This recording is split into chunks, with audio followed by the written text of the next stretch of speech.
وكفى والصلاة والسلام على من لا نبي بعده أما بعد فأعوذ بالله من الشيطان الرجيم بسم الله الرحمن الرحيم الف لام را كتاب أنزلناه إليك لتخرج الناس من الظلمات إلى النور الف لام را، یہ کتاب ہم نے نازل کی ہے آپ کی طرف تاکہ آپ نکالیں لوگوں کو اندھیروں سے روشنی کی طرف، بِإِذْنِ رَبِّهِمْ إِلَى صِرَاطٍ الْعَزِيزِ الْحَمِيدِ، اپنے رب کی اجازت سے زبردست خوبیوں والے کے راستے کی طرف، اللہ الذی لہ ما فی السماوات و ما فی الارض، اللہ وہ ذات ہے جس کا ہے جو کچھ ہے آسمانوں میں اور جو کچھ ہے زمین میں، وَوَيْلٌ لِّلْكَافِرِينَ مِنْ عَذَابٍ شَدِيدٍ، اور ہلاکت ہے کافروں کے لیے سخت عذاب سے، الذین یستحبون الحیاۃ الدنیا علی الآخرہ، وہ لوگ جنہوں نے پسند کر لیا دنیا کی زندگی کو آخرت پر، وَيَصُدُّونَ عَن سَبِيلِ اللَّهِ وَيَبْغُونَهَا عِوَجًا، اور وہ روکتے ہیں اللہ کے راستے سے اور تلاش کرتے ہیں اس میں کجی کو، أُولَٰئِکَ فِي ضَلَالٍ بَعِیدٍ، یہ لوگ دور کی گمراہی میں ہیں، وَمَا أَرْسَلْنَا مِن رَّسُولٍ إِلَّا بِلِسَانِ قَوْمِهِ لِيُبَيِّنَ لَهُمْ، اور ہم نے کسی رسول کو نہیں بھیجا مگر اسی کی قوم کی زبان کے ساتھ تاکہ وہ سمجھا سکے ان کو، وَيُضِلُّ اللَّهُ مَن يَشَاءُ وَيَهْدِي مَن يَشَاءُ، بس اللہ جس کو چاہے گمراہ کرے اور ہدایت دیتا ہے جس کو چاہتا ہے، وَهُوَ الْعَزِيزُ الْحَكِيمُ، اور وہی زبردست حکمتوں والا ہے، وَلَقَدْ أَرْسَلْنَا مُوسَىٰ بِآيَاتِنَا أَنْ أَخْرِجْ قَوْمَكَ مِنَ الظُّلُمَاتِ إِلَى النُّورِ، اور البتہ تحقیق ہم نے بھیجا موسیٰ کو اپنی نشانیاں دے کر کہ وہ بھی نکالیں اپنی قوم کو اندھیروں سے روشنی کی طرف، وَذَكِّرْهُمْ بِأَيَّامِ اللَّهِ، اور یاد کرائیں ان کو اللہ کے ایام دن، ان فی ذلک لآیات لکل صبار شکور، بے شک ان میں ضرور نشانیاں ہیں ہر صبر کرنے والے شکر گزار کے لیے، وَإِذْ قَالَ مُوسَىٰ لِقَوْمِهِ اذْكُرُوا نِعْمَتَ اللَّهِ عَلَيْكُمْ، اور کہا کہ جب کہا موسیٰ نے اس وقت کو یاد کرو اپنی قوم سے، یاد کرو اپنی نعمتیں جو اللہ کی تھی تم پر، اذ انجاکم من آل فرعون، جب اس نے تمہیں فرعونیوں سے نجات دی، یسومونکم سوء العذاب، اور وہ پہنچا رہے تھے تم کو برا عذاب، وَيُذَبِّحُونَ أَبْنَاءَكُمْ وَيَسْتَحْيُونَ نِسَاءَكُمْ، ذبح کر رہے تھے تمہارے بچوں کو اور زندہ چھوڑ رہے تھے تمہاری بچیوں کو، وَفِي ذَلِكُمْ بَلَاءٌ مِّن رَّبِّكُمْ عَظِيمٌ، اور اس میں آزمائش تھی تمہارے رب کی طرف سے بہت بڑی۔ صدق اللہ العظیم وصدق رسولہ النبی الکریم ونحن علی ذلک لمن الشاہدین والشاکرین والحمد للہ رب العالمین۔ درود پاک پڑھ لیں۔ اللہم صلی علی محمد وعلی آل محمد کما صلیت علی ابراہیم وعلی آل ابراہیم انک حمید مجید، اللہم بارک علی محمد وعلی آل محمد کما بارکت علی ابراہیم وعلی آل ابراہیم انک حمید مجید، اللہم صلی علی محمد فی اول کلامنا، اللہم صلی علی محمد فی اوسط کلامنا، اللہم صلی علی محمد فی آخر کلامنا، یا رب صلی وسلم دائما ابدا علی حبیبک خیر الخلق کلہم، هو الحبیب الذی ترجى شفاعته بكل حول من الاحوال مفتحین۔ 13واں پارہ سورہ ابراہیم، آیت نمبر ہم نے 1 سے لے کر 6 تک ترجمے کے ساتھ تلاوت کی ہے۔ اللہ تعالیٰ ان کے مفاہیم سمجھنے عمل کرنے کی توفیق نصیب فرمائے۔ یہ سورہ ابراہیم قرآن مجید کی 14ویں سورت ہے جو شروع ہو رہی ہے، اور مکہ میں نازل ہونے والی سورت 52 آیت 7 رکوع پر یہ سورت مشتمل ہے۔ اس سورہ ابراہیم کے اندر اللہ تبارک و تعالیٰ نے بنیادی طور پر عقیدہ توحید کو، جناب نبی کریم صلی اللہ علیہ وسلم کی رسالت کو، اور آخرت کے بعد دوبارہ زندہ ہونے کو، آخرت میں دوبارہ زندہ ہونے کو، اور جنت اور جہنم کے تذکرے کو تفصیل سے بیان کیا۔ اور کیونکہ نام حضرت ابراہیم ہے تو آپ سمجھ گئے ہوں گے کہ حضرت ابراہیم علیہ السلام کے مناسبت سے اس سورت کا نام ابراہیم رکھا گیا۔ اس سورت میں خاص کر پچھلے نبیوں میں سے حضرت ابراہیم علیہ السلام کا واقعہ بیان ہو رہا۔ ابراہیم علیہ السلام کے بارے میں آپ سب جانتے ہیں کہ اللہ تبارک و تعالیٰ کے اولو العزم رسولوں میں سے، پیغمبروں میں سے ایک ہے۔ فرمایا کہ 1.25 لاکھ کے قریب انبیاء ہیں، ان میں سے 313 کے قریب جو ہے ان میں سے خصوصی ہیں، اور ان میں سے بھی 13 ایسے ہیں جو اولو العزم ہیں، جن میں سے ایک حضرت ابراہیم علیہ السلام۔ اور حضرت ابراہیم علیہ السلام آپ کا جو مشہور لقب ہے وہ خلیل اللہ ہے. ابراہیم خلیل اللہ، خلیل کہتے ہیں دوست کو، تو اللہ کا دوست، خلیل اللہ مانا ہے اللہ کا دوست. ہر نبی کو اللہ تعالیٰ نے کوئی نہ کوئی خاص جو ہے لقب عطا فرمایا ہے. حضرت آدم کو شفیع اللہ فرمایا، سنا ہوا. حضرت نوح کو نجی اللہ فرمایا، یعنی خوب رونے والا. اور حضرت موسیٰ علیہ السلام کو کلیم اللہ فرمایا، اللہ سے باتیں کرنے والا. حضرت اسماعیل کو ذبیح اللہ فرمایا، اللہ کے نام پہ ذبح کے لیے تیار ہونے والا. اسی طریقے سے حضرت ابراہیم کو فرمایا خلیل اللہ، اللہ کا دوست. ویسے تو سارے کے سارے اللہ کے چنے ہوئے ہیں، سارے کے سارے اللہ سے کلیم بات کرنے والے ہیں، سارے کے سارے جو ہے اللہ کے لیے اپنے آپ کو پیش کرنے والے ہیں، سارے کے سارے اللہ کے دوست ہیں. لیکن چند خصوصیات کی وجہ سے بعض نام بعضوں کے رکھے گئے. حضرت ابراہیم علیہ السلام کی خصوصیت یہ تھی، حضرت ابراہیم علیہ السلام کی خصوصیت یہ تھی کہ حضرت ابراہیم علیہ السلام نے اپنے آپ کو مکمل اللہ کے حوالے کر دیا. مکمل. ایسے ایسے امتحان آپ پر آئے جو کسی کے اوپر نہیں آئے، یعنی بڑھاپے تک اولاد کا نہ ملنا، پھر اولاد مل جائے تو اس کو بیابان میں چھوڑ آنا، پھر اولاد بڑی ہو جائے تو اس کے اوپر چھری پھیر دینا. اللہ نے یہ قربانی کسی پیغمبر سے نہیں مانگی کہ اپنے بچے پر اپنے ہاتھ سے کیا پھیرے، چھری پھیرے، سوائے حضرت ابراہیم کے. اور آپ جانتے ہیں ابراہیم علیہ السلام اس قربانی کے لیے بھی فوراً تیار ہو. اور پھر یہ قربانی بھی کیسے مانگی؟ ایک تو یہ تھا کہ حضرت ابراہیم سے کہا جاتا کہ اپنے بیٹے کو ذبح کرو، ایسا بھی نہیں تھا. اللہ نے کہا نہیں کہ تم ذبح کرو، بلکہ اللہ تعالیٰ نے صرف خواب دکھایا. حضرت ابراہیم نے خواب دیکھا کہ میں اپنے بیٹے اسماعیل کو ذبح کر رہا ہوں. اب آدمی کے ذہن میں بات آ سکتی تھی شیطانی ہو سکتا ہے، لیکن اللہ تعالیٰ نے یہ مسئلہ بھی سمجھانا تھا کہ نبیوں کو خواب میں بھی شیطان نہیں بھیجا سکتا. نبیوں کا خواب بھی وہی ہوا کرتے. جیسے جبرائیل آ کے کوئی بات بتلائے، ویسے ہی نبی خواب میں کوئی چیز دیکھنے، حکم دونوں کا ایک جیسا ہوتا ہے، وہ بھی وہی اور یہ بھی وہی. حضرت ابراہیم علیہ السلام نے اپنے بیٹے کو ذبح کیا. اور ایک واقعہ مشہور ہے جو میں نے ذی الحجہ کے مہینوں میں کافی دفعہ سنایا. حضرت ابراہیم علیہ السلام کے بارے میں غالباً حضرت جبریل نے کہا تھا کہ آپ نے ان کو خلیل کیوں کہا، کیا وجہ ہے خلیل کہنے کی؟ اللہ تعالیٰ نے فرمایا کہ جبریل تو خود جا کر ان کو آزما لو، پرکھ لو، پتہ چل جائے گا. تو حضرت ابراہیم علیہ السلام اپنے ریوڑ کو جنگل میں چرا رہے تھے اور حضرت جبرائیل انسانی شکل میں آ کر کسی درخت کے پیچھے چھپ کر انہوں نے اللہ کا نام لیا. اللہ. کیا نام لیا؟ بولے بھائی اللہ. کیا نام لیا؟ اللہ. اور یہ اللہ جو ہے نا اتنا پیارا نام ہے، جس کو اللہ تعالیٰ سے عشق ہو جائے اس کو اس نام لینے میں بھی مزہ آتا ہے. جیسے دنیا کے اندر ہمیں کسی سے محبت ہو جائے، فانی محبت ہے جو کبھی نہ کبھی ختم ہونے والی محبت ہے، جس کو ہم جوانی کے اندر کہتے ہیں تمہیں نہ دیکھے تو چین نہیں ملتا، اور بڑھاپے میں کہتے ہیں تو تمہیں دیکھ کے سارا چین ختم ہو جاتا ہے. کوئی جھک کے کمر مثل کمانی ہوئی، کوئی نانا ہوا تو کوئی نانی ہوئی. تو پھر ایسا بھی ہوتا ہے، یہ حسن تو فانی ہے، لیکن اگر دنیا میں کسی کو کسی سے حسن ہو جائے، محبت ہو جائے، تو آدمی کو اس کے نام میں مزہ آتا ہے. بات بات سے اس کا نام لیتا ہے، کہلواتا ہے. اگر گھر میں کوئی ان کا نام لینے لگ جائے، کیا کہہ رہے تھے تم، اچھا کیا ہوا تھا اس کے بارے میں. تو آدمی کی دنیا کے اگر کسی کے حسن کا مزہ آ جائے، دنیا کے اندر کسی کو کسی سے محبت ہو جائے تو اس کا نام لینے میں مزہ آتا ہے. جس کو اللہ سے محبت ہو جائے تو اس کو اللہ کا نام لینے میں بھی مزہ آتا ہے. شیخ الحدیث زکریا صاحب رحمۃ اللہ علیہ نے غالباً فضائل اعمال میں یا بلکہ فضائل اعمال ہی میں فضائل ذکر کے اندر کسی حدیث کی تشریح میں لکھا، میں جب اللہ کا نام لیتا ہوں اللہ، تو مجھے ایسا محسوس ہوتا ہے جیسے میرے منہ میں کسی نے گڑ رکھ دیا ہو. جیسے ہمارے منہ میں گڑ آتے تو کیا محسوس ہوتا ہے؟ مٹھاس محسوس ہوتی ہے نا. تو اگر فرماتے ہیں شیخ الحدیث زکریا صاحب رحمہ اللہ غالباً اپنے بارے میں فرماتے ہیں کہ اللہ کا نام لیتے تو ایسا محسوس ہو گئے جیسے کسی نے گڑ رکھ دی ہو، ایسا محسوس ہوگا کہ کسی نے گڑ رکھ دی. اللہ تعالیٰ ہمیں اپنی محبت نصیب فرما دے.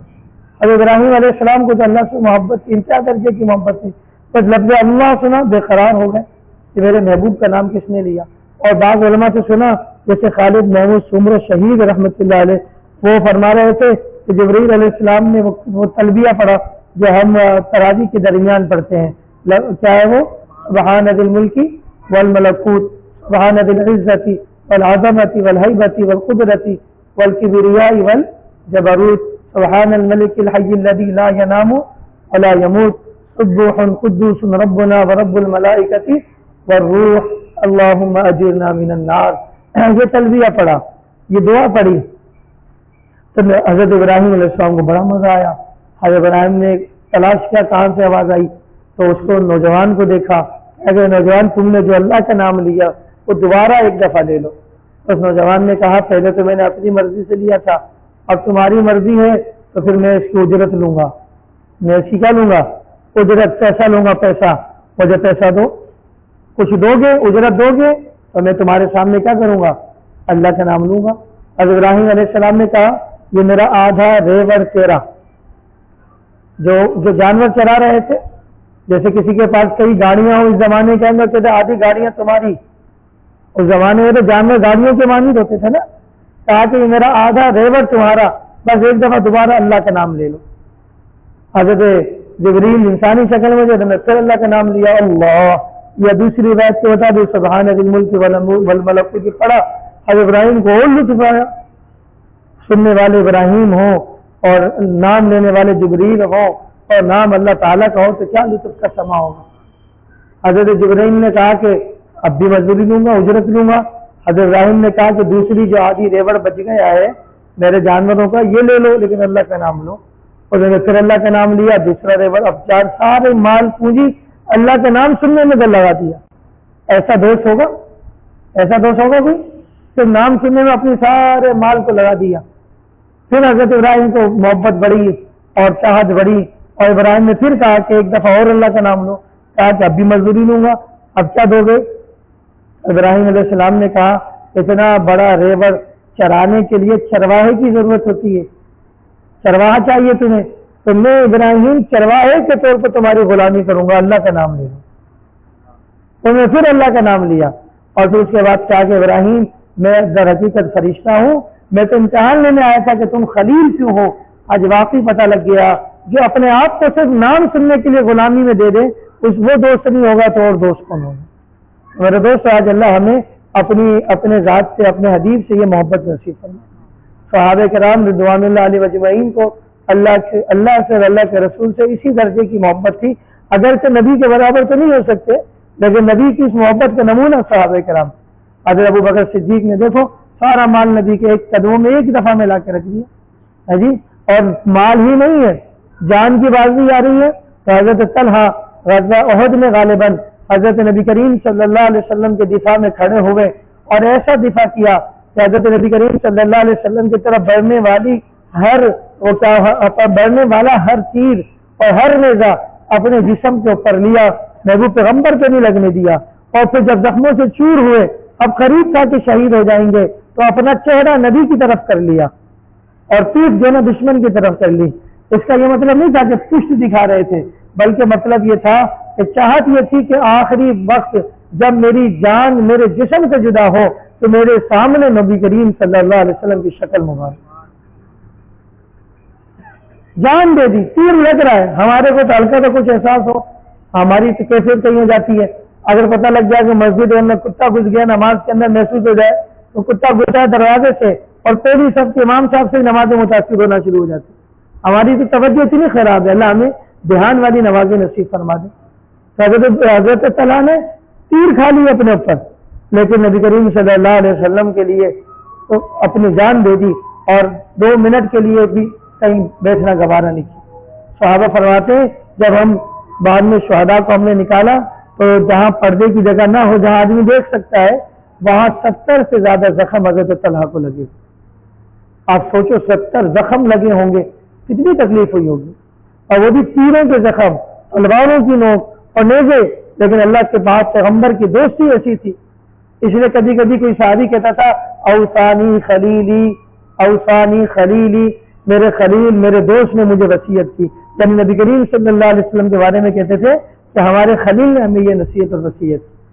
تو میرے دوستوں حقیقت یہ ہے کہ جب اللہ سے محبت ہو جائے تو آدمی سب کچھ لوٹا سکتا ہے. اب یہاں پر رک کر میں ایک مسئلہ سمجھانا چاہتا ہوں، توجہ ہے آپ سب کو.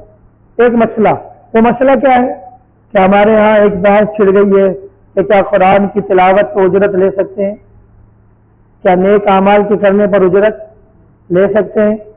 تو اب یہ میں آپ کو بتاؤں کہ بھئی علمی ایک لمبی چوڑی بحث ہے کہ بعض علماء کہتے ہیں لے سکتے ہیں، بعض علماء کہتے ہیں نہیں لے سکتے، پھر دلیلیں دونوں کے پاس ہیں، لیکن میں آپ کو اپنا نظریہ بتا رہا ہوں۔ آپ نے حضرت ابراہیم علیہ السلام کا واقعہ سنا؟ حضرت ابراہیم علیہ السلام تو اس نے کہا کہ میں اجرت لوں گا۔ کس کے نام پہ اجرت مانگ رہا تھا؟ اللہ کا نام دینا عبادت ہے یا نہیں ہے؟ زور سے بولو بھائی۔ اذکروا اللہ ذکرا کثیرا، قرآن بھی کہتا ہے اللہ کو یاد کرو کثرت کے ساتھ، تو اللہ کا ذکر تو بہت بڑی عبادت ہے۔ حضرت ابراہیم کو فرشتہ کہہ رہا کہ میں اس عبادت پہ کیا لوں گا، اور ابراہیم یہ لکھے رہے کہ اجرت تو حرام ہے اللہ کے نام پر۔ جیسے آج بہت سارے اہل حدیث اللہ معاف فرمائے، انہوں نے اس مسئلے کو لے کر علماء احناف کو جو ہے نا بولا بولا کہنا شروع کیا ہے، اور کبھی کبھی کوئی اور پیغمبر قسم کا آدمی اس مسئلے کو چھیڑ لیتا ہے تو اس کا علم حضرت ابراہیم کے علم سے بڑھ کر ہے۔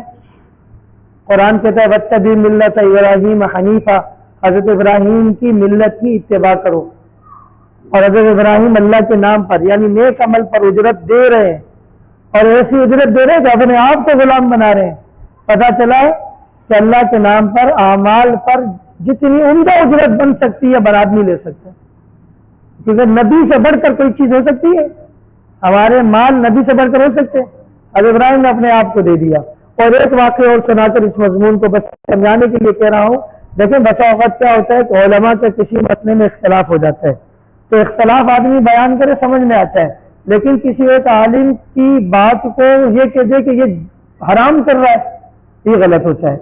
اختلاف العلماء رحمت، آپ صلی اللہ علیہ وسلم نے فرمایا علماء کے اختلاف کیا ہوتا ہے؟ رحمت ہوتا ہے، جو دلیل پر ہو، اب اس سے راستے کھلتے ہیں۔ مثال کے طور پر علماء کے اختلاف ہو گیا اجرت لینے نہ لینے پر، اب راستے کھل گئے، کوئی کمزور ہے تو لے لے، کسی کو اللہ نے دیا ہے تو نہ لے، کسی کو اللہ نے دیا ہے تو ان علماء کی بات تحقیق پہ عمل کر لے جو کہتے ہیں کہ نہیں لینی چاہیے، اور جس کو اللہ نے نہیں دیا وہ ان علماء کی تحقیق پہ عمل کر لے جو کہتے ہیں کہ لینا جائز ہے، دلیل ہے ان کے پاس، میں آپ کو دلیل دے رہا ہوں جیسے۔ سمجھ آ رہی بات نہیں آ رہی؟ مثال کے طور پر جھینگا حلال ہے یا حرام؟ بعض علماء کہتے ہیں حلال ہے، بعض علماء کہتے ہیں حرام ہے۔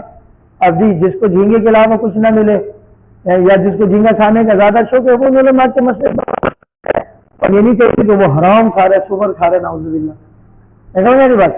البتہ احتیاط یہ ہے کہ آدمی نہ کھائے، ضروری تھوڑی ہے اس کو کھانا۔ تو اس سے اختلاف علماء کے رحمت کا سبب بنتا ہے۔ ایک بخاری کا آپ کو واقعہ سنا رہا ہوں میں اس اجرت کے مسئلے پر، ایک حضرت ابراہیم کا واقعہ آپ کو سنایا، دوسرا بخاری کا واقعہ آپ کو سناتا ہوں، اور بخاری میں یہ واقعہ اللہ مجھے کم و بیش تقریباً 18 جگہ پر یہ واقعہ آیا ہے جو میں آپ کو سنانے لگا ہوں، تقریباً 18 جگہ پر کم و بیش، میرے سے اگر بھول رہا ہے تو 10 سے زیادہ مرتبہ ہے۔ چلو احتیاط، بخاری شریف میں یہ واقعہ کتنے سے زیادہ دفعہ ہے؟ 10 سے زیادہ مرتبہ، ورنہ مجھے جو یاد آ رہا ہے 18 مرتبہ ہے، لیکن چلو 10 سے زیادہ مرتبہ۔ کوئی بات ایک دفعہ آ جائے تو وہ قیمتی ہو جاتی ہے، یہاں تو 10 سے زیادہ مرتبہ آئی ہے، اور وہ بات کیا ہے؟ نبی کریم صلی اللہ علیہ وسلم نے ایک لشکر روانہ کیا، اور وہ دعوت کا کام لے کر، جہاد کا کام لے کر نکلے، کیونکہ اللہ کے نبی کریم صلی اللہ علیہ وسلم جو تشکیل کیا کرتے تھے وہ تشکیل یہ ہوتی تھی کہ جاؤ جا کے ان کو ایمان کی دعوت دو، اگر دعوت مان لیں تو ٹھیک ہے، نہ مان لیں تو واپسی نہیں ہوتی تھی، نہ مانے تو ان کو کہو کہ تم اللہ کی دھرتی کو استعمال کرتے ہو، اللہ کے گھر کو استعمال کرتے ہو تو اس گھر کا جزیہ ٹیکس ادا کرو، کرایہ ادا کرو۔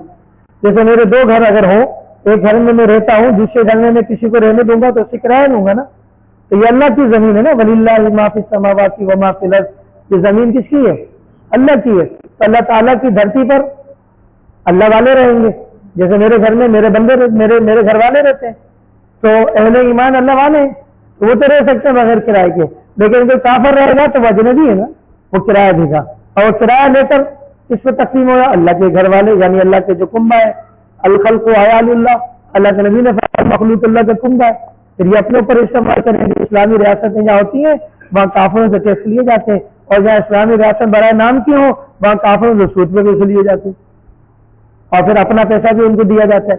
اسلامی ریاست ہے تو کافروں سے کہا جائے گا دو اللہ کے ٹیکس، اللہ کے گھر کو، اللہ کی زمین کو استعمال کرتے تو ہمیں ٹیکس دو۔ تو نبی کی دعوت کے 3 جز تھے، پہلا ان سے کہنا ہے کہ کلمہ پڑھو، کلمہ پڑھ لیں تو ٹھیک، کلمہ نہ پڑھیں تو بولے یہ زمین استعمال کر رہے اس کا ٹیکس دو، اگر وہ بھی دے دیں تو ٹھیک، نہیں تو پھر بولنا یہ جس سے کھلا ہمارے ہاتھ میں نا اللہ کی تلوار، یہ تلوار ہمارا اور تمہارا کیا کرے گی؟ بولے بھائی فیصلہ کرے گی. کیا کرے گی؟ کوئی تیسرا چوتھا راستہ ہی نہیں ہے. یا کلمہ پڑھو یا کلمے والوں کو ٹیکس دو، جزیہ دو، یا پھر مقابلہ ہوگا. ہم بچے تو ہم زمین کے وارث، تم بچے. اللہ مسلمانوں کو یہ دعوت اور یہ پیغام سمجھنے کی توفیق دے دے.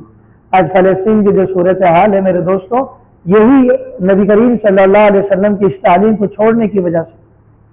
ہم نے نبی کی تعلیم میں نماز کو لے لیا، روزے کو لے لیا، زکوٰۃ کو لے لیا، صدقات کو لے لیا، حسن اخلاق کو لے لیا، اور تبلیغ کو لے لیا، تدریس کو لے لیا، امامت کو لے لیا، خطابت کو لے لیا، وغیرہ وغیرہ. لیکن نبی کی دعوت میں سے جو اہم دعوت تھی جہاد، نہ اس کو لیا نہ اس کی طرف توجہ گئی. اگر کوئی جہاد کی بات کر دے تو ہمارا ایمان اتنا کمزور ہے کہ ہمیں جہاد کی بات پر پریشانی ہونا شروع ہو جاتی ہے. کیا شروع ہو جاتی ہے؟ یہ کیا بات لے کے بیٹھ گیا مولوی صاحب؟ جی ابھی ایمان بنا نہیں ہے اور مولوی صاحب کہہ رہا ہے کہ بس کودو اللہ کے راستے. صحابہ کرام نبی کے پاس آئے تو کیا پہلی مجلس میں ایمان بن گئے تھے ان کے؟ ایک صحابی آیا، رسول اللہ کلمہ پڑھا. یا رسول اللہ میں کیا کروں؟ اللہ کے نبی نے فرمایا اس وقت تو کوئی اور کام ابھی متوجہ نہیں ہے دینی، یہ سامنے کافروں کا لشکر ہے، چلو لڑو. ابھی تو صحابی نے پوچھا ہی نہیں ایمان کیا ہے، ایمان کی جزیات کیا ہے، ایمان کی تفصیلات کیا ہے. ہم تو ایمان مفصل ایمان مجمل جانتے ہیں نا، وہ صحابی نے تو پوچھا ہی نہیں. ابھی آیا اس سے کلمہ پڑھا ہے، اشہد ان لا الہ الا اللہ و اشہد ان محمد رسول اللہ. ابھی تو اس کو یہ بھی نہیں پتا کہ نماز 5 فرض ہے. انہوں نے پوچھا رسول اللہ کہ مجھے کیا کرنا ہے؟ میں نے کلمہ پڑھ لیا. کہا سامنے دشمن ہے، اس سے لڑو. اللہ کے نبی نے فوراً تشکیل دے دی، کر دی. تو بھائی دین یہ ہے جب جس چیز کا تقاضا ہو اس کی تشکیل ہو جائے، جب جس چیز کا تقاضا ہو اس کی تشکیل ہو جائے. اب یہ کہنا کہ ایمان نہیں بنا اس لیے جہاد نہیں ہونا چاہیے، تو بھائی ایمان نہیں بنا تو نماز بھی نہیں ہونی چاہیے. صحابہ نے بھی 11 سال ایمان بنایا تھا، اس کے بعد اللہ نے نماز دی تھی. اور نماز پھر کیسے ایمان والی تھی کہ تیر لگتا تھا تو پتہ نہیں چلتا تھا. ہماری ایسی نماز ہے پھر تو ہمیں نماز بھی چھوڑ دینی چاہیے، پھر تو ہمیں دیگر عبادت بھی چھوڑنی چاہیے، پہلے ایمان بنانا چاہیے. ایسا نہیں ہے میرے دوستو. جیسا کمزور ایمان ہے اسی کمزور ایمان کے ساتھ کمزور عمل بھی اختیار کرنے میں کامیابی مل جائے گی. بہرحال تو یہ صحابی گئے، بخاری شریف کا واقعہ سنا رہا تھا اور میں نے کہا بخاری میں کتنے سے زیادہ مرتبہ ہے؟ 10 سے. وہ چلے گئے اور ایک کافر قوم کے سامنے جو ہے نا گزر ہوا اس کافر قوم سے، تو وہاں پر پڑاؤ ڈالا. اس کافر قوم نے کہا کہ تم کون ہو، نکلو یہاں سے. انہوں نے صحابہ کو جماعت کو وہاں سے نکالا. تشکیل اس علاقے کی نہیں تھی، تشکیل جہاں تھی نہیں جانا تھا. جیسے ہمارے یہاں بھی تشکیلیں ہوتی ہیں کہ پشاور جاؤ درمیان میں حیدرآباد، ٹنڈولیار یا لاہور، یہاں دعوت کا پیغام نہیں دینا، اپنے مقام پہ جا کے کیا کرنا ہے؟ اپنی محنت کو شروع کرنا ہے. کیونکہ جو رخ ملا اس رخ پہ جا کے بات ہوتی ہے. تو صحابہ کو جانا کہیں اور تھا، درمیان میں پڑاؤ ڈالنا تھا کہ بھئی یہاں سے اپنی ضروریات پوری کرے. وہاں کا جو راجا تھا، بادشاہ تھا، جو وہاں کا حاکم تھا، اس نے مسلمانوں کو اپنے ملک سے نکالا، بولے جاؤ. اور کھانے کی ضرورت تھی تو کھانا بھی نہیں دیا ظالم نے. سمجھ آ رہی بات نہیں آ رہی؟ اب یہ لوگ جو ہے نا اس کے شہر سے باہر نکلا. اللہ کی شان، وہ جو وہاں کا جو ذمہ دار تھا، بادشاہ تھا، وہ بیمار ہو گیا. وہ کیا ہو گیا؟ بولو بھائی کیا ہو گیا؟ بیمار. یہ میں اس کو سناؤں تاکہ واقعی آپ کے ذہنوں میں بیٹھ گیا ہے، اور آپ سے بلوا بھی اس لیے رہا ہوں تاکہ صحیح سے ذہنوں میں بیٹھے. وہ وقت کا بادشاہ بیمار ہو گیا. اب طبیبوں کو بلایا، طبیب نے بولا آپ کا مسئلہ اب لا علاج ہے، اب ہمارے کنٹرول میں نہیں. تو کوئی ایسا شخص تھا اسی بستی میں، اب یہ میرے ذہن میں نہیں ہے کہ وہ مسلم تھا یا غیر مسلم تھا، لیکن وہ جانتا تھا صحابہ کے شب و روز کو، نبی کریم صلی اللہ علیہ وسلم کے ماحول کو جانتا تھا. تو اس نے کہا کہ جس جماعت کو تم نے نکالے جن لوگوں کو، ان میں ایک شخص ایسا ہے جو جھاڑ پھونک کرتا ہے. کیا کرتا ہے؟ اس سے جھاڑ پھونک کا مسئلہ بھی سمجھ میں آ جائے گا آپ لوگوں کو. تو ان میں ایک ایسا ہے جو دم درود کرتا ہے. تو کہا بلا لو اس کو. اب ان کو بلا لیا گیا. کہا کہ بھئی ہمارے بادشاہ کی طبیعت خراب ہے اور آپ میں سے کوئی دم درود کرتا ہے تو آئے تھوڑا سا جھاڑ پھونک کر دے. تو اس نے ان کے جو ذمہ دار تھے مسلمان جماعت کے، انہوں نے کہا میں چلتا ہوں. وہ چلے گئے اور کہا کہ میں دم کروں گا، 3 دن دم کروں گا، شرط یہ کہ آپ مجھے اس کے بدلے میں 40 بکریاں دیں گے. کیا دیں گے؟ ایک روایت میں 30 بکریاں، ایک روایت میں 40 بکریاں، ایک روایت میں 70 بکریاں. اب 30 بھی مانو کم سے کم، تو 30 بکریاں اس دور میں بھی کتنے پیسے ہو جائیں گے؟ لاکھوں روپے ہو جائیں گے نہیں ہو جائیں گے؟ اب اس صحابی نے کہا کہ میں 30 بکریاں لوں گا. تو انہوں نے کہا میں دوں گا. بادشاہ اس کے لیے کیا مشکل تھی. تو انہوں نے جو ہے نا ان پہ دم کیا اور 30 بکریاں لے لی. دوسرے دن پھر دم کیا، تیسرے دن پھر دم کیا، 3 دن دم کیا، اللہ پاک نے اس کو صحت دے دی، شفا دے دی، بکریاں لے کر آ گئے۔ اب جب صحابہ کے پاس پہنچے تو صحابہ نے سوال کیا، توجہ سے سمجھیے گا بات کو۔ صحابہ نے پوچھا کہ بھائی یہ تم نے کیا دم کیا؟ انہوں نے کہا کہ جناب نبی کریم صلی اللہ علیہ وسلم نے فرمایا تھا کہ سورہ فاتحہ کے اندر ہر بیماری کی شفا ہے سوائے موت کے۔ سورہ فاتحہ میں کیا ہے؟ ہر بیماری کی شفا سوائے کس کے؟ اب جب صحاباؤں نے یہ سنا نا تو صحابوں نے جو سوال کیا نا، جو اعتراض کیا، وہ کیا، اوہ تم نے کتاب اللہ پر اجرت لے لی۔ تم نے کس پر اجرت لے لی؟ کتاب اللہ، قرآن۔ تم نے قرآن پر کیا لے لی؟ صحابہ نے یہ نہیں کہا کہ تم نے دم کرنے پہ اجرت لی، صحابہ نے کیا کہا؟ تم نے قرآن پر اجرت لی، اور قرآن پہ اجرت حرام ہے۔ قرآن پہ اجرت کیا ہے؟ حرام۔ وہ سمجھ آ رہی بات نہیں آ رہی ہے؟ وہ حدیث ہے نا کہ جو کتاب قرآن کو اس لیے پڑھے کہ جی میں اس سے دنیا کماؤں گا، تو اس نے اپنے اوپر جہنم واجب کر لی۔ صحابہ کے سامنے یہ حدیث آئی، صحابہ نے کہا تم نے قرآن پر اجرت لے لی، بھائی یہ تو نہیں، حلال نہیں ہے۔ تو اب صحابہ میں جب اختلاف ہو جاتا تھا تو صحابہ کس کی طرف رجوع کرتے تھے؟ نبی کریم صلی اللہ علیہ وسلم۔ اب صحابہ نے اس کو استعمال نہیں کیا، لیکن واپس بھی نہیں دیا، اپنے پاس رکھا 29 بکریوں کو۔ جہاں کی تشکیل تھی وہاں کی جب مقصد پورا ہو گیا، تقاضا پورا ہو گیا، واپس مدینہ میں وہ 30 بکریاں لے کر آ گئے۔ اب نبی کریم صلی اللہ علیہ وسلم کے پاس گئے، کارگزاری ہوئی، جو بھی کارگزاری تھی اس کارگزاری نے یہ بھی کارگزاری سنائی کہ ایسے ایسے ہوا۔ تو اللہ کے نبی کریم صلی اللہ علیہ وسلم صحابی نے فرمایا رسول اللہ، ہمارے ساتھیوں نے کہا کتاب اللہ پہ اجرت حرام ہے۔ کتاب اللہ پہ اجرت کیا ہے؟ حرام ہے، لہٰذا ہم نے استعمال نہیں کیا، یہاں لے آئے۔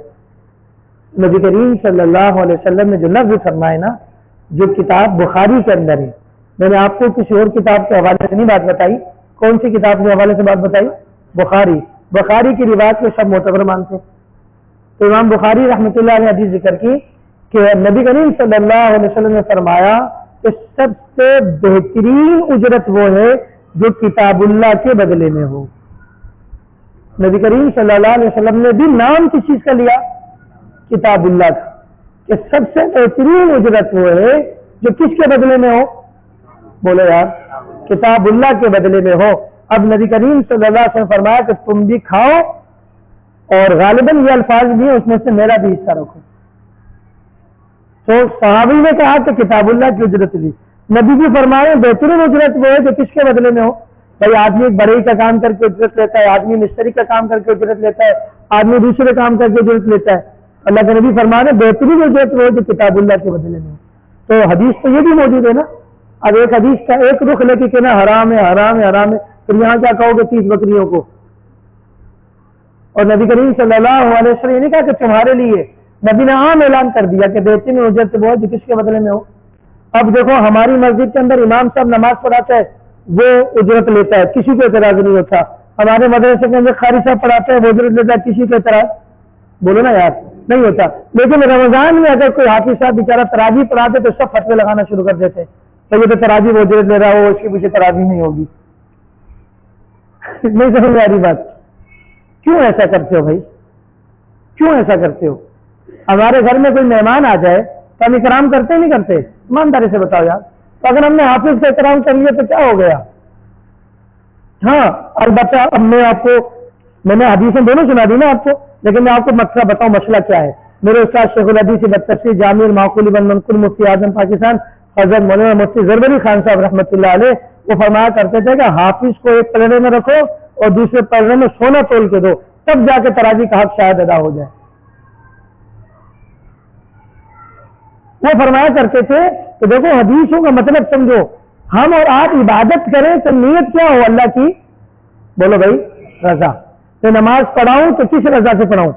اللہ کی رضا کے لیے۔ میں قرآن پڑھاؤں تو کس لیے پڑھاؤں؟ اللہ کے لیے پڑھاؤں۔ میں تبلیغ میں جاؤں تو کس کے لیے جاؤں؟ اللہ کے لیے جاؤں۔ لیکن میری نیت اللہ ہے، گھر بھی تو چلا رہے ہیں نا، وہ کام اللہ کے لیے کر رہا ہوں، اس کے ضمن میں اللہ میری مدد کرے، لوگ میری مدد کریں، تو وہ کوئی عربی نہیں ہے اس کے اندر۔ میں نے اپنے بچے کو مدرسے میں ڈالا، بیٹا حافظ بنو، اللہ کو راضی کر لو، لیکن میں اس لیے مدرسے میں ڈال رہا ہوں کہ بیٹا حافظ بنو تاکہ لوگوں سے زکات خیرات لے کے بینک بیلنس بنائیں گے، اس پہ اللہ کے نبی نے فرمایا کہ جو قرآن اس لیے پڑھ رہا ہے، حاصل کر رہا ہے، تو اس سے صرف مقصود کیا ہے؟ دنیا کمانا، وہ جہنم کمانا. ٹھیک ہے والی بات. ہماری چھوٹی سی چھوٹی عبادت بھی ہو تو اس میں مقصود کس کی رضا ہونی چاہیے؟ اللہ کی. اس کے ذمن میں اگر کوئی کیا کر دے، اکرام کر دے، کوئی دعوت کر دے، تو وہ کوئی ناجائز نہیں ہے. وہ سمجھ آ رہی ہے بات نہیں آ رہی؟ جیسے میں نے آپ یہ واقعہ سنایا، اب اس واقعے کو جو لوگ کہتے ہیں نا اجرت حرام ہے، وہ کہتے ہیں کہ تعویذ پر اجرت لینا جائز ہے، دم گریت کو اجرت لینا جائز ہے. تو دم کیا تھا اس لیے اجرت لی تھی. بھائی دم کیا تھا لیکن کیا پڑھ کے کیا تھا؟ پڑھا تو قرآن ہی تھا نا. اور نبی پاک صلی اللہ علیہ وسلم جو کہا وہ اتنا تھا کہ دم کو اجرت لینا جائز ہے. نبی کے الفاظ سے ہے کہ بہترین اجرت وہ کہ تم کس کے بدلے میں لو؟ بولو بھائی کتاب. اس لیے علماء کرام رضوان اللہ علیہ مجمعین اگر کوئی بات کرتے ہیں تو ہم اور آپ یہ سمجھیں کہ ان کے پاس کوئی دلیل ہوگی. ہمیں جس عالم کی بات اچھی رکھے ہم اس کو فالو کریں اور دوسرے عالم پہ فتوے نہ لگائیں. یہ ہمارا کام نہیں ہے. اگر کہ ہم جس کو مان رہے وہ دوسرے پہ فتوا لگائے کیونکہ وہ عالم ہے نا. علماء پہ بات کرنے برابری کو نا، ان کی بات تو برابر ہے. جیسے دو بھائی آپس میں کوئی فیصلہ کرتے پھریں، جیسے چاچا اور ہمارے والد صاحب کوئی مسئلہ کرتے پھریں آپس میں تیز بھی بولیں تو کوئی مسئلہ نہیں ہے، لیکن بھتیجا کھڑا ہو کے بدتمیزی شروع کر دے. سمجھ آ رہی نہیں آ رہی؟ تو اس لیے حضرت ابراہیم علیہ السلام کا یہ واقعہ اور یہ واقعہ اور بھی بہت ساری دلیل ہے الحمدللہ. ایک صحابیہ رسول اللہ میرے پاس جو ہے دینے کے لیے کچھ بھی نہیں ہے میرے کو، لیکن شادی کی خواہش ہے. تو اللہ کے نبی نے فرمایا تم مہر کے بدلے میں اس کو قرآن کی تعلیم دے دینا. تم مہر کے بدلے میں اس کو کیا دے دینا؟ مہر مال ہوتا ہے نا بھائی. اتنے مہر کے بدلے میں تمہاری اس سے میں نے شادی کی. مہر چاہے وہ سونا لگا لو، پیسے لگا لو، گھر لگا لو، کچھ بھی مہر مال ہوتا ہے. تو اللہ کے نبی نے یہاں کتاب اللہ کی تعلیم کو مہر کا بدل قرار دے دیا. تو پتا چلا کتاب اللہ یہاں پہ بھی بطور مال کے سکھایا جا رہا ہے کہ بھائی میں مہر نہیں ہو سکتا تو اس کے بدلے میں تمہیں کیا سکھاؤں گا؟ قرآن سکھاؤں. باقاعدہ اس سے شادی ہوئی اللہ کے نبی کے زمانے میں اور نبی نے کیا کروائی ہے. اس لیے دلائل ہوتے ہیں. تو جس عالم کے ذمے جس عالم پر آپ کو اعتماد ہو آپ اس عالم کے اوپر اعتماد کریں، اس کے مسئلے پہ عمل کریں اور دوسرے علماء کے بارے میں آپ چھپے جائیں. آپ کو تھوڑی سی شریعت نے کہا کہ آپ فتوے لگائیں، وہ تو علماء کا کام ہے وہ آپس میں جانے. جیسا بینک کا مسئلہ آ رہا ہے، بعض علماء فرماتے ہیں کہ بینک جو اسلامی قوانین اور ضابطے کے مطابق ہوں تو ان میں نوکریاں کرنا درست ہے، اور جس میں اسلامی قوانین ضابطے نہ ہو سودی معاملات تو ظاہر سے کہتے سود حرام ہے. اور بعض کرے گی ملا خود کرتے تو حلال، ہم کرے تو حرام. آپ کسی بھی بینک میں جا کے مجھے بتاؤ کہ ملا جا کے جو ہے نا وہ بینک کا معاملہ چلا رہا ہو. اسلامی بینک جتنی بھی ہیں، نظام بینک چلے جاؤ، الفلاح بینک چلے جاؤ، یہاں پہ بھی آپ کو باغ داری والے نظر آئیں گے، یہاں پہ بھی آپ کو پتلون والے نظر آئیں گے. مسئلہ صرف یہ ہے کہ علماء نے ایک اسلامی جو ضابطہ ہے وہ بتا دیا کہ اگر آپ اس طرح بینک کا نظام چلا سکتے ہیں، اسلامی یہ اصول ہے تو آپ کے لیے جائیے، چاہے وہ حبیب بینک ہو چاہے وہ نظام بینک ہو. اور اگر اسلامی ضابطے کو توڑا جائے گا تو چاہے وہ نظام بینک ہو سود ہو جائے گا، حرام ہو جائے گا. نہیں سمجھ رہی بات؟ مولوی ذبح کرے تو حلال، ہم ذبح کریں تو حرام نہیں. اگر مولوی شریعت کے خلاف ذبح کرے گا تو بھی حرام، اور عام آدمی فاسق فاجر بھی شریعت کے مطابق ذبح کرے گا تو بھی کیا جائے گا؟ حلال ہو جائے گا. سمجھ آ رہی ہے نہیں آ رہی؟ اس میں علماء کے معاملات میں ہمیں یہ دیکھنا چاہیے ہمارے لیے سہولتیں آتی ہیں علماء کے اختلاف میں، اگر جو صحیح لگے اس کو عمل کر لیں، دوسرے کا احترام برقرار رکھیں. تو بہرحال حضرت ابراہیم کے واقعے سے اتنی بات نکلی تھی. ابراہیم اللہ کے خلیل ہے، ابراہیم اللہ کے کیا ہے؟ خلیل ہے. تو یہ سورہ ابراہیم شروع ہو رہی ہے. اس میں جو مضمون ہے یہ پیچھے بار بار جو 13 پارے مجھ سے پڑھ کر آئے انہوں نے بار بار سنا یہ مضمون، اس لیے میں نے تفصیل یہاں لے لی. اس مضمون کا خلاصہ آپ کو سنا رہا ہوں. اللہ تعالیٰ الف لام را یہ حروف مقطعات میں سے ہیں. الف لام را کس میں سے ہے؟ حروف مقطعات. قرآن کے چند صورتوں کے شروع میں چند الفاظ ہیں جن کا ترجمہ نہیں ہو سکتا، جیسے الف لام را، یاسین، کاف ہا یا عین صاد طہ، الف لام میم را، الف لام میم صاد اور چند الفاظ یہ کہلاتے ہیں حروف مقطعات. ان کا معنی مطلب یا اللہ جانتے یا اللہ کے رسول جانتے، امت کو اس کے معنی کی کوئی نہ ضرورت ہے نہ امت کو پتہ ہے.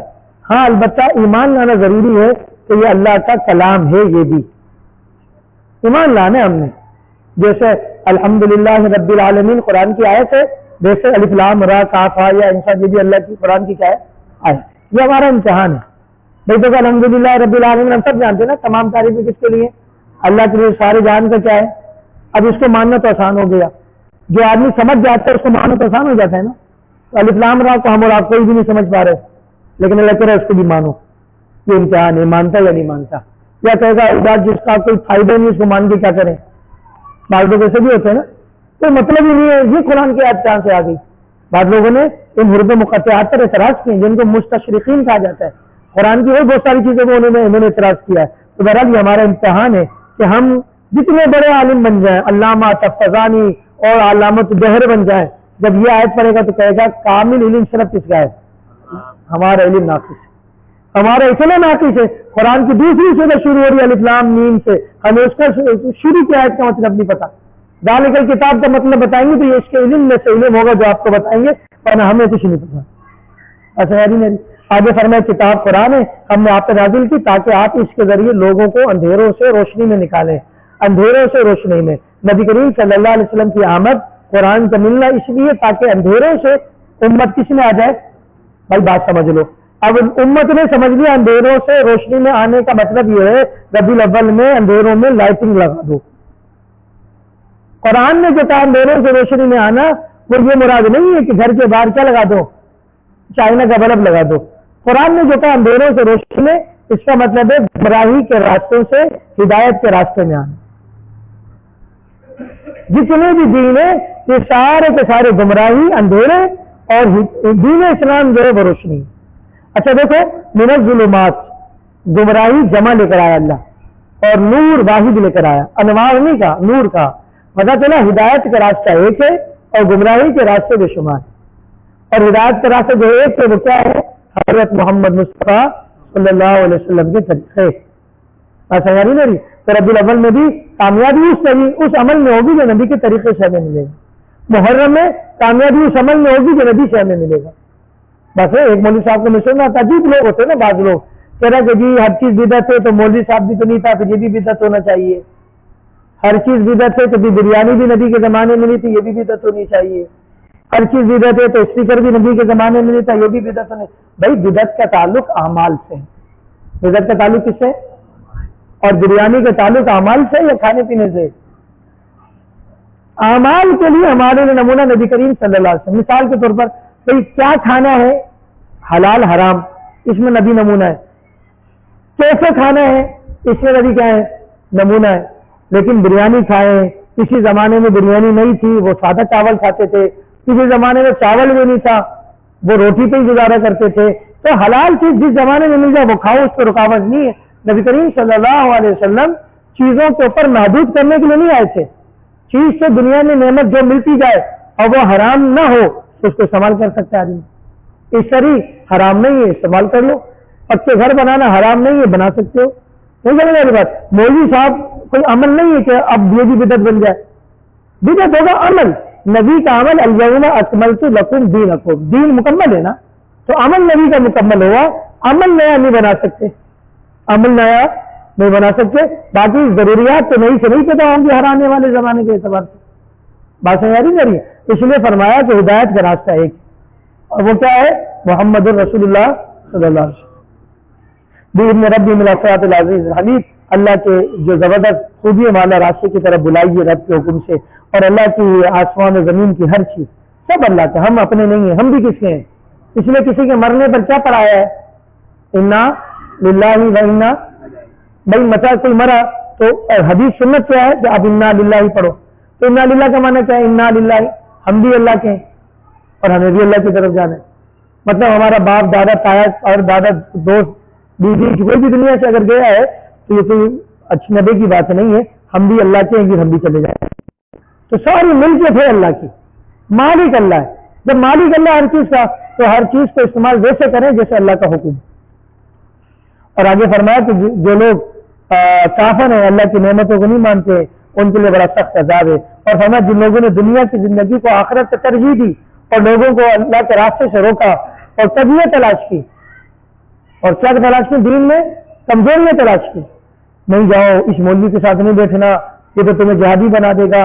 اس کے ساتھ نہیں بیٹھنا، یہ تمہیں جناب عالی گھر سے چھڑوا کر تمہیں جو ہے نا 4 مہینے کے لیے بھیج دے گا، تو تمہارا گھر کا کیا ہوگا. یعنی بعض لوگ ایسے ہوتے ہیں کہ دین کے راستے میں بھیجنے کے بجائے دین کے راستے میں کیا ڈالتے؟ رکاوٹ. یا سارا خرچ کر دو گے تو تمہارے گھر بار کا کیا ہوگا، ایسے رکاوٹیں ڈالتے. اللہ کرے ایسے لوگ اولئک فی ضلال بعید، یہ کھلی گمراہی میں. یہ کھلی خود کے نیک اعمال کر نہیں رہے، دوسروں کے نیک اعمال سے کیا کر رہے ہیں؟ روک رہے ہیں. اور فرمایا کہ رسول تو ہم نے. اچھا نبی پر ایک اعتراض یہ بھی تھا کہ یہ رسول ہے تو یہ ہماری قوم میں سے کیوں ہے؟ یہ رسول ہے تو ہماری قوم میں سے کیوں ہے؟ یہ تو فرشتہ ہونا چاہیے تھا. تو اللہ نے کہا وما ارسلنا من رسول الا بلسان قومه ليبين لهم. ہم نے جتنے بھی رسول بھیجے 1.25 لاکھ کے 1.25 لاکھ اسی کی قوم میں سے بھیجے. جس قوم میں جو نبی آیا وہ اسی قوم میں سے آیا تاکہ قوم کے رہن سہن ساری چیزوں کو جانتا ہو, ایک جیسے نشو و نما ہوئی ہو, تو پھر یہ خود کر کے دکھائے کہ جب میں یہ کر سکتا ہوں تو تم کیوں نہیں کر سکتے.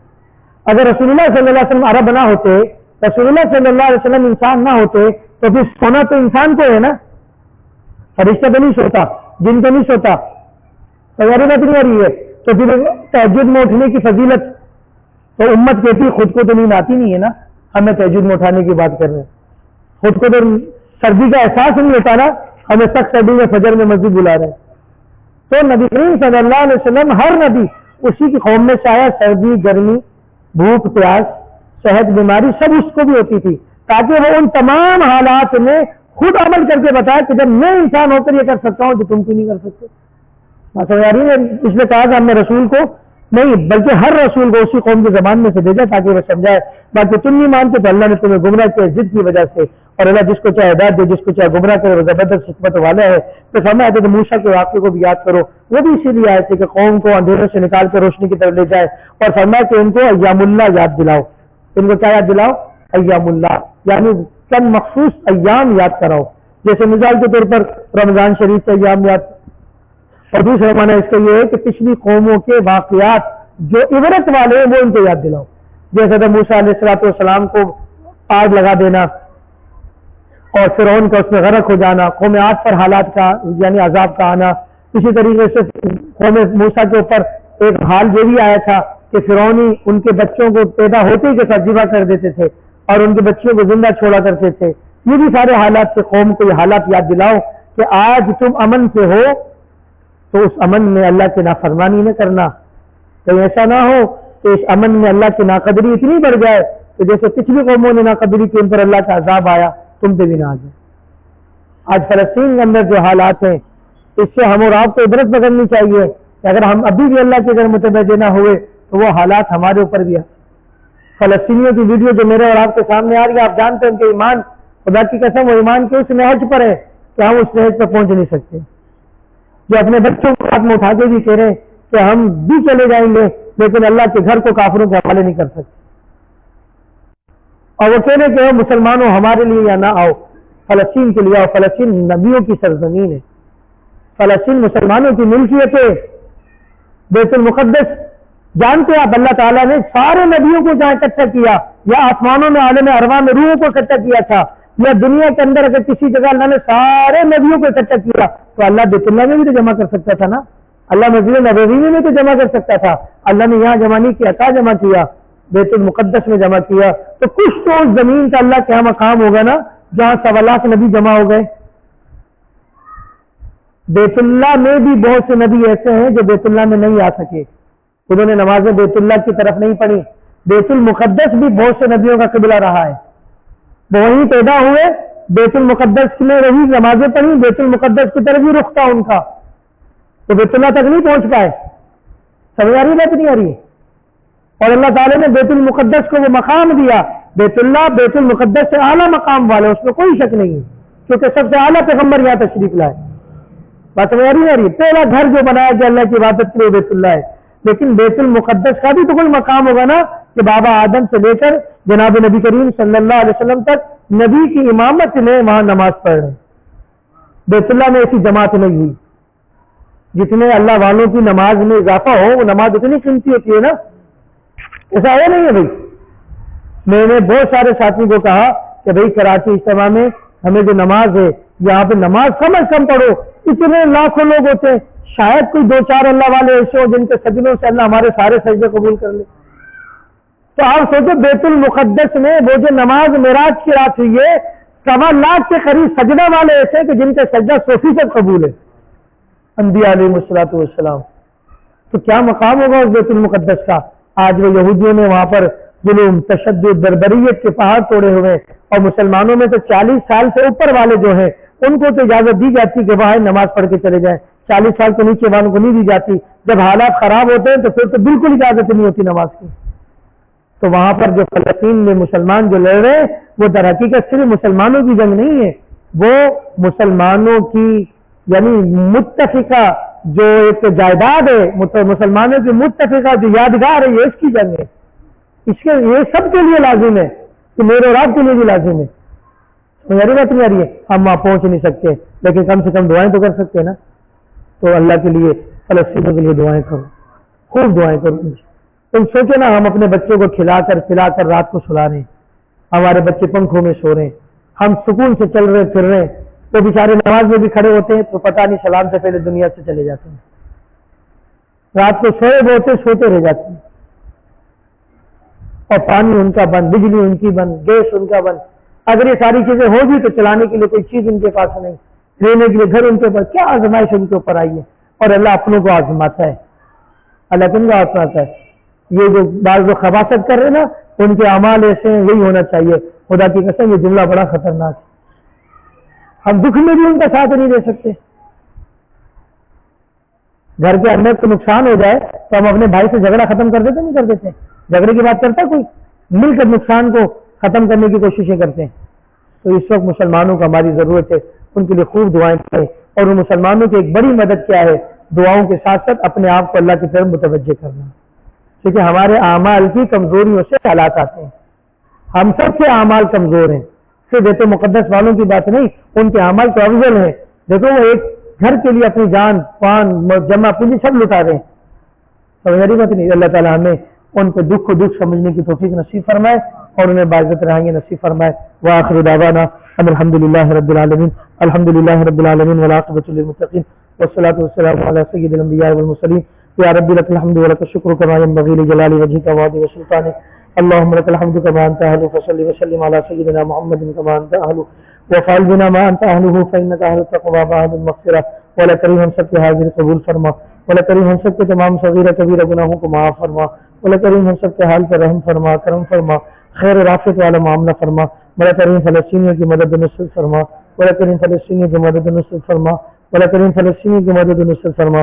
ولا کریم وہ مسلمان بڑے پریشان حال ہیں یا اللہ، سالوں سے یا اللہ وہ لڑائی کے اندر ہیں، سالوں سے یا اللہ جب مرضی یا اللہ بمباریاں ہو جاتی ہیں، ان کے پیارے ان سے جدا ہو جاتے ہیں. مولا کریم ایک ہی گھر کے اندر 10-10 20-20 لاشیں پڑے ہوئے ہیں.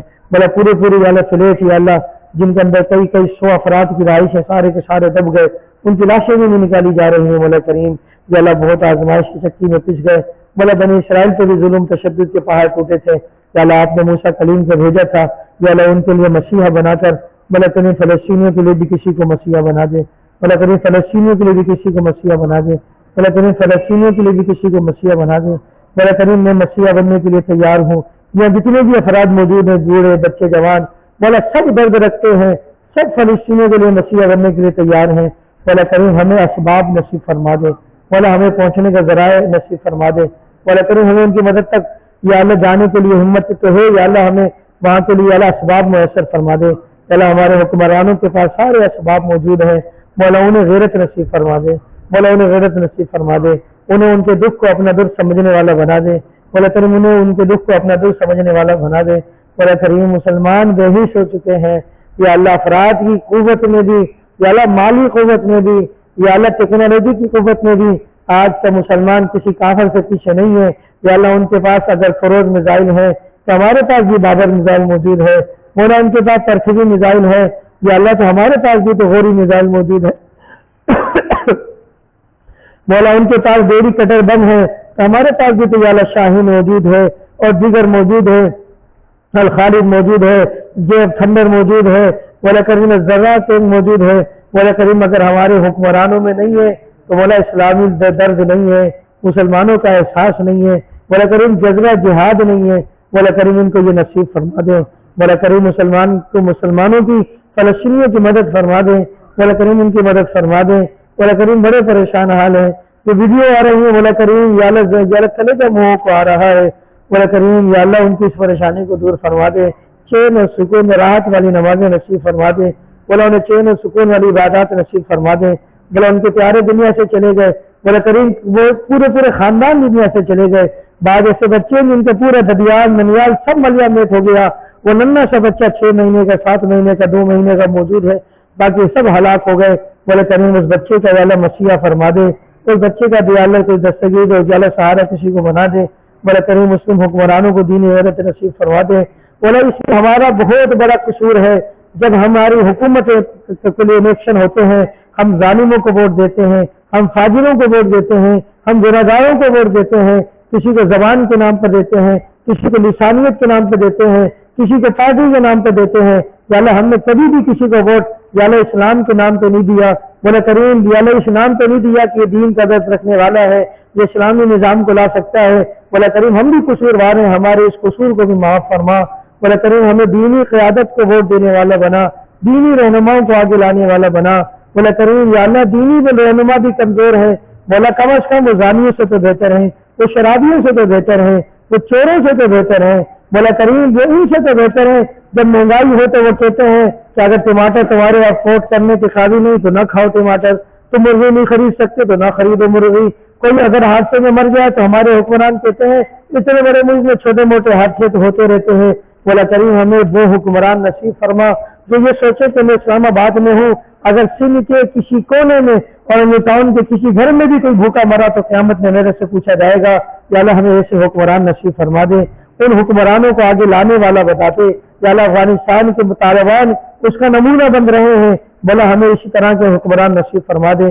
جزا اللہ عنا محمد صلی اللہ علیہ وسلم وما هو اہلہ وصلی اللہ علی النبی الکریم وعلی آلہ واصحابہ اجمعین آمین برحمتک یا ارحم الراحمین۔ جزاکم اللہ خیرا۔